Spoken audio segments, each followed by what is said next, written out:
जय मसीह की मेरे प्रियो प्रियो मणिपुर के शांति के लिए मसीह कलीसियां जगह जगह प्रार्थना सभाएं आयोजित कर रहे हैं। बहुत अच्छी बात है। यह हमारा कर्तव्य है कि देश में शांति बने रहे, हम हरदम प्रार्थना करें। तो मेरे प्रियो, इस शांति की सभा में या मणिपुर के शांति की सभा में एक गीत गाया जा रहा है। आइए पहले हम इस वीडियो को देखें और सुने और तब हम आगे बढ़ेंगे। प्रार्थना पूर्वक ये गीत गाएं। आपके स्क्रीन पर ये गाना है ताकि कोई भी शांत न रहे।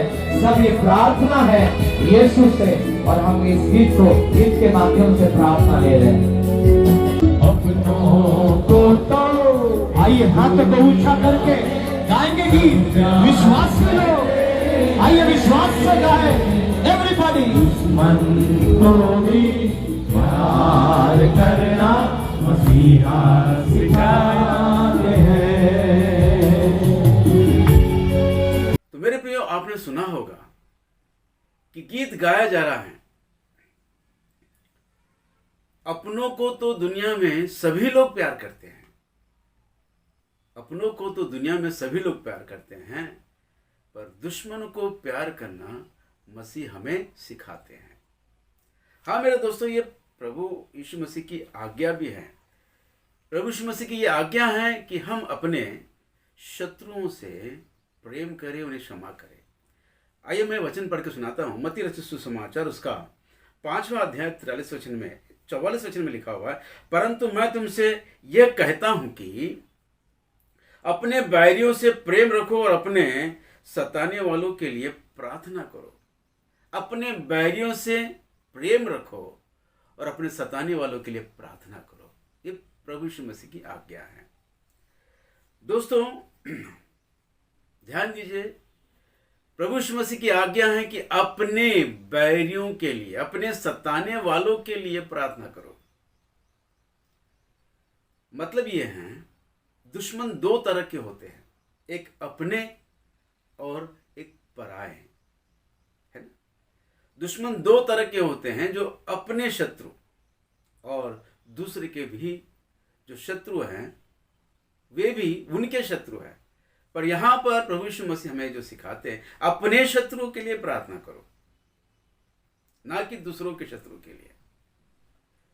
तो मैं आपको बताना चाहता हूं मेरे प्रियो, शांति सभा में जो प्रार्थना की जा रही है, वो शत्रु जो हैं, मणिपुर में जो आग फैलाई है, नफरत की आग जो फैलाई है, वो शत्रु जो हैं वो परमेश्वर के शत्रु हैं। परमेश्वर के राज्य को फैलने से रोकने के लिए वे लोग जो कोशिश कर रहे हैं, वो इस तरह के दंगे और इस तरह के मार काट, लोगों को सताने के काम में लगे हैं। विशेषकर मसीह लोगों को, मसीह लोग यानी परमेश्वर की कलीसिया, परमेश्वर की कलीसिया के द्वारा ही परमेश्वर के राज्य को परमेश्वर फैला सकता है। और शैतान की सेना, ये शैतान की सेना परमेश्वर के राज्य ना फैलें, ये उनकी कोशिश है। और इस कोशिश में वे पूरे देश में नहीं, पूरी दुनिया में दंगे फसाद करते हैं।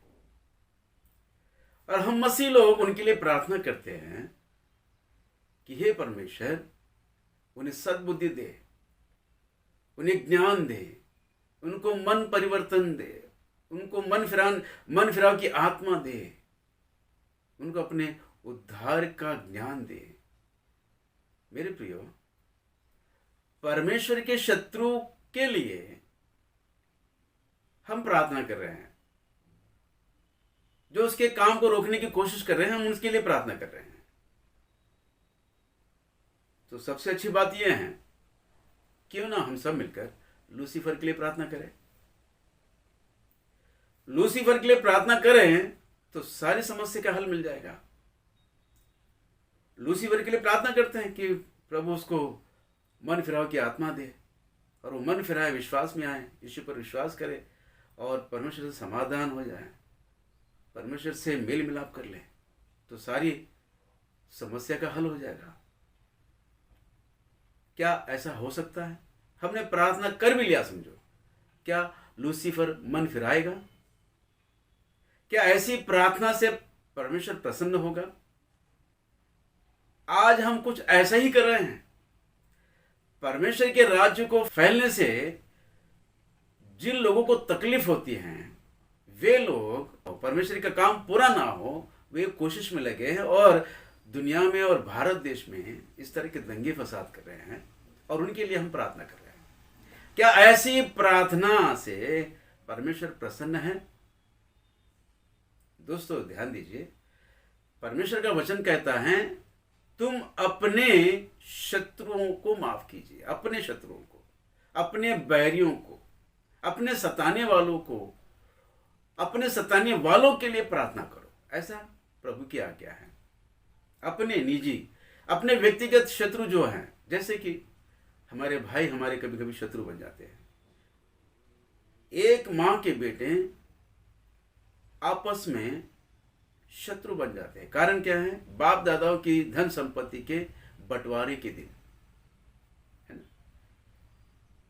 यहां पर धन संपत्ति के बंटवारे के दिन एक भाई और भाई के बीच में जो शत्रुता उत्पन्न होती है, उस शत्रुता को माफ करने के लिए प्रभु आज्ञा देते हैं तुम अपने भाई के लिए प्रार्थना करो। तुम्हारा भाई जो शत्रु बन गया है उसे क्षमा करो। मेरे दोस्तों, यहां पर लोग क्या करते हैं?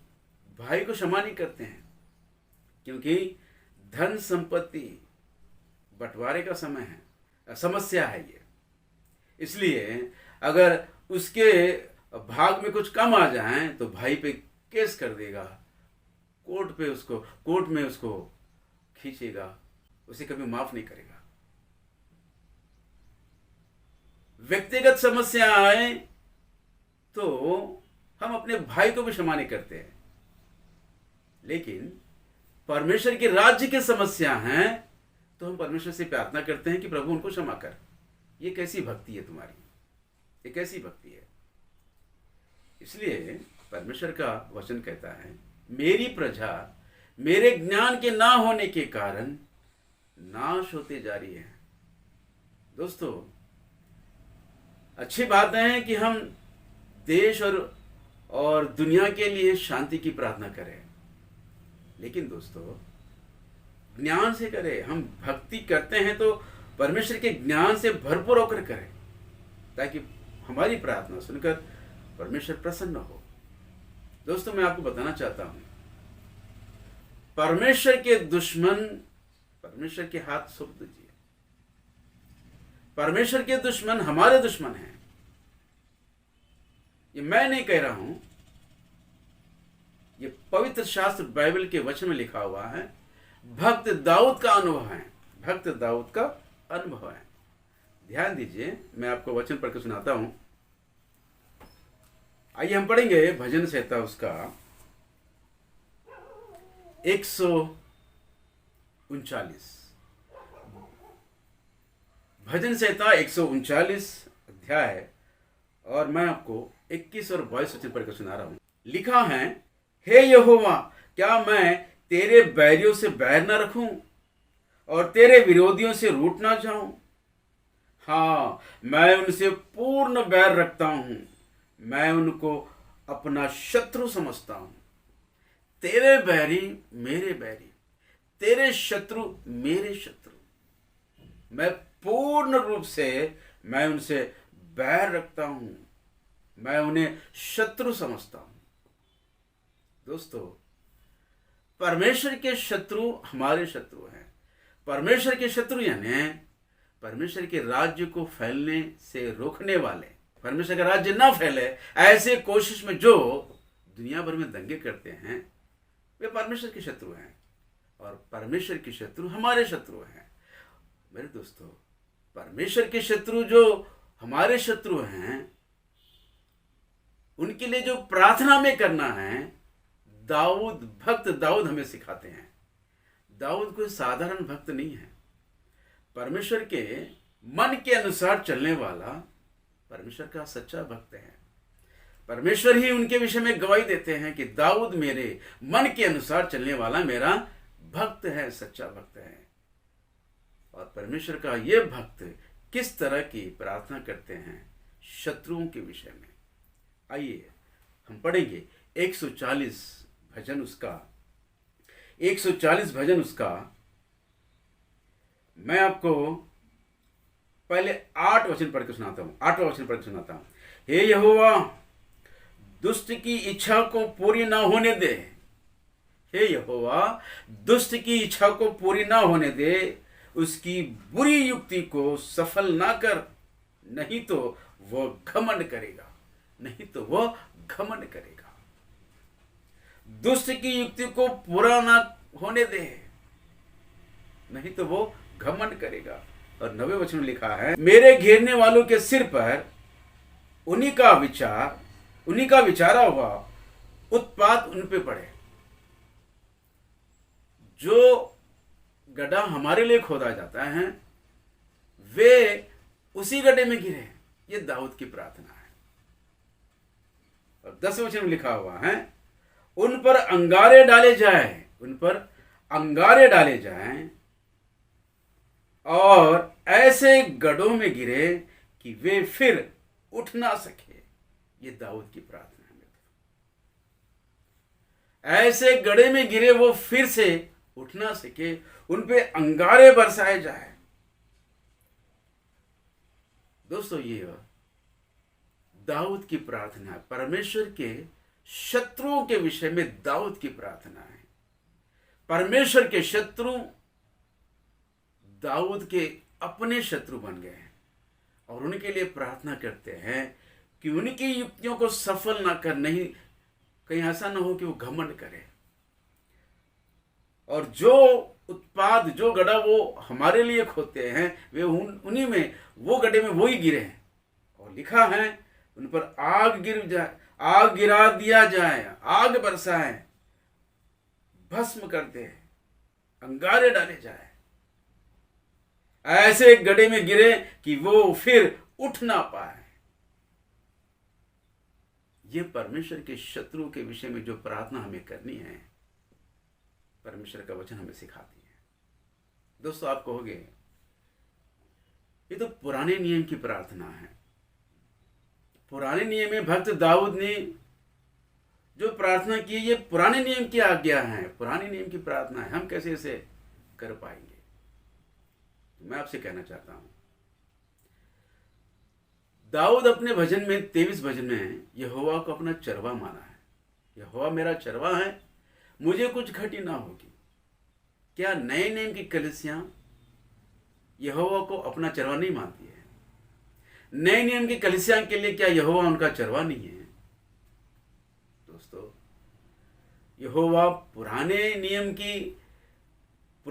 के दिनों में उनके भक्तों के लिए चरवा हैं और नए नियम के लिए भी, नए नियम की कलीसियां के लिए भी परमेश्वर वही चरवा है। पुराने नियम में जो भक्तों ने प्रार्थना की है वो नए नियम के लिए भी, नए नियम की कलीसियां के लिए भी वही प्रार्थना की आज्ञा हमको पूरा करना है। दुश्मनों को क्षमा करने की जो नए नियम की आज्ञा है वो अपने शत्रु, अपने निजी शत्रुओं को, अपने व्यक्तिगत शत्रुओं को माफ कर दीजिए। पर परमेश्वर के शत्रु जो है, परमेश्वर के शत्रु है ना, मैं फिर आपको बता रहा हूं, परमेश्वर के राज्य को फैलने से जो रोकते हैं, जो उसके सुसमाचार के विरोधी हैं, वे परमेश्वर के शत्रु हैं। उनके लिए जो प्रार्थना करना है, उनके लिए उनके विनाश की प्रार्थना हमारा कर्तव्य है, हमारा कर्तव्य है।